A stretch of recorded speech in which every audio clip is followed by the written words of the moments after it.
Humble billionaire visits Subway with a suitcase of outfits from sales. Every one of us has a bucket list of things we want to do if we get rich. Some want to tour the world, some want to purchase luxury cars, some want to construct a bungalow. Others want to shop, dine, and party. And the list goes on and on. But do you know a few billionaires who are wealthy and can buy everything and everything under the sun, but choose a simple life than a flashy one? You must be asking, are they fools? I mean, why labor and live a modest life when you can live a luxury one? However, these billionaires adhere to a basic life, high-thinking approach. They rather want to help the world become a little better. In today's video, I'll tell you about a man from a Russian family who is one of the world's top 20 richest individuals, but chooses to live a modest life like ours. He was born on August 21, 1973 in Moscow to two graduates of Moscow State University's Faculty of Mechanics and Mathematics. However, the family was able to relocate from the Soviet Union to the United States in 1979, settling in Maryland. Sergei, who was 7 years old at the time, first attended school in the Jewish community where he struggled greatly. It'll be great if you like and share this video. Also, don't forget to subscribe to our YouTube channel and hit the bell icon next to it to get notified when we add new interesting videos in the future. Now let's get back to the story. Sergei was teased by his peers because of his Russian accent. Furthermore, the curriculum appeared to him to be too basic, and his father was continually required to give his son extra lessons to expand his understanding. After high school, the young guy attended the University of Maryland and graduated with honors. This offered him the chance to attend Stanford while still in high school. Sergei was interested in computer science and eventually delved as deeply as he could into the study of internet technologies and search engines. But the turning point in our hero's life occurred in March of 1995 when he met Larry Page. These two were initially uninterested in each other, but because they had to share a dorm room, they became accustomed to it. We would have never known the names of these two people if it hadn't been for a simple coincidence. Two students were given a study paper with the core premise of developing a new product one day. They intended to use pre-existing search engines as a foundation, but to improve and adapt them somewhat. They worked hard and their product piqued the interest of even the local government. Recognizing the system's popularity, they developed a domain called Google within their university in 1997. After a year, the buddies were able to exhibit it to the rest of the globe. The firm attracted financing from family and friends, but it was a Stanford professor who put the most money into the initiative, and he did not make a mistake. He recognized the guy's potential and became a stakeholder in the future firm. The original office was in one of the guy's garages, with only 4 individuals working there.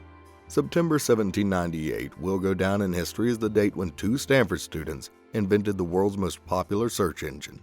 Many people are familiar with the tale of Google and Sergey Brin, but I thought I would simply recapitulate it for you. Things have only gotten better, and Google is now one of the most expensive firms in the world. But that's not what I intended to discuss in this video.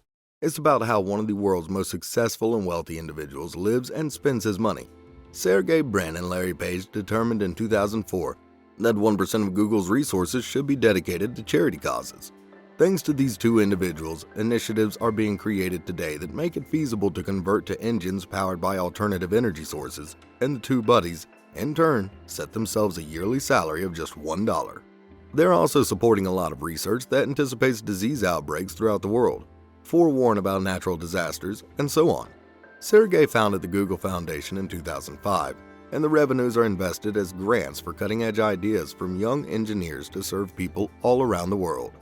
At the same time, despite having made a lot of money, the guys do not neglect their employees. For example, every employee is entitled to a free lunch in the company's office and, if desired, a cab trip home. They also feature televisions, bathrooms, washing machines, and other amenities. That doesn't happen very often.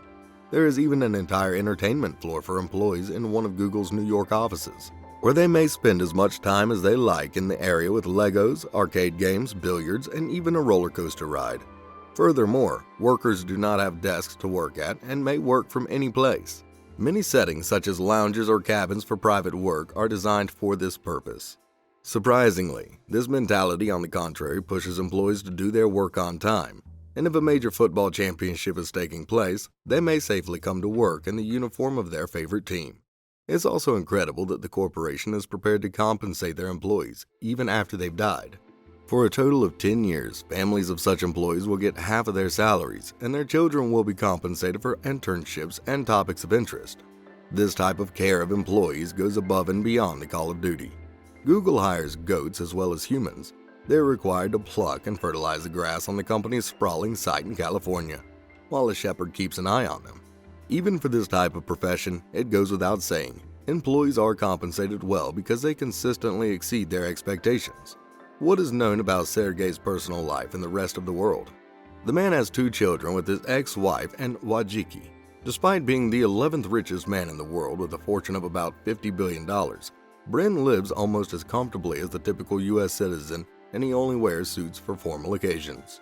Sergey, on the other hand, virtually always wears the most mundane clothes, such as pants, shorts, t-shirts, and jackets. Simultaneously, they are purchased at the most common of shops, where a big percentage of American citizens are clothed, but it isn't all.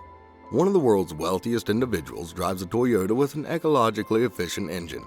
But not long ago, he also received a Tesla as a present from Elon Musk. As you can see, he does not have a driver and security is not an option. Anyone may approach him and snap a photo with him. Sergey's mother has Parkinson's disease. Therefore, the philanthropist has already contributed more than $60 million to research a cure. Sergey once committed up to $500,000 in a Wikipedia project, and another $4.5 million went to Space Adventures, a space tourism corporation.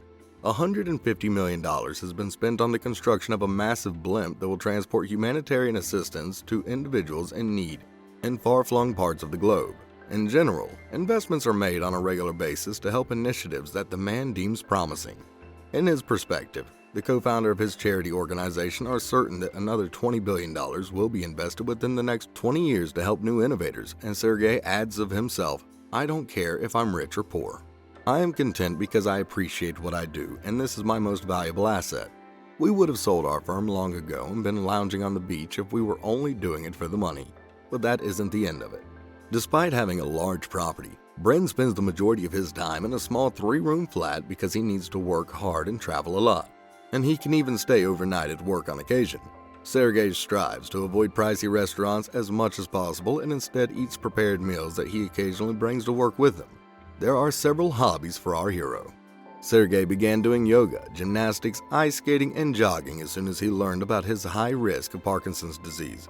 Early in the morning, Sergey Brin's act shocked the audience in 2017, when after Donald Trump barred nationals of 7 Muslim nations from entering the U.S., he regularly attended a protest claiming to be an unlawful immigrant from the Soviet Union.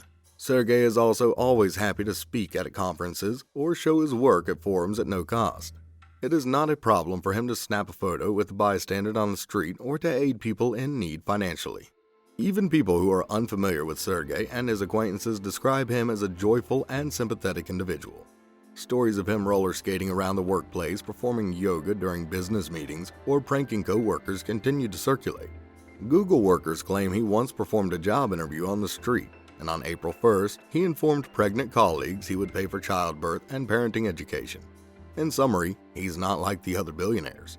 They claim because he created everything himself. However, the climax of his entire event is a single photo that became viral on the internet.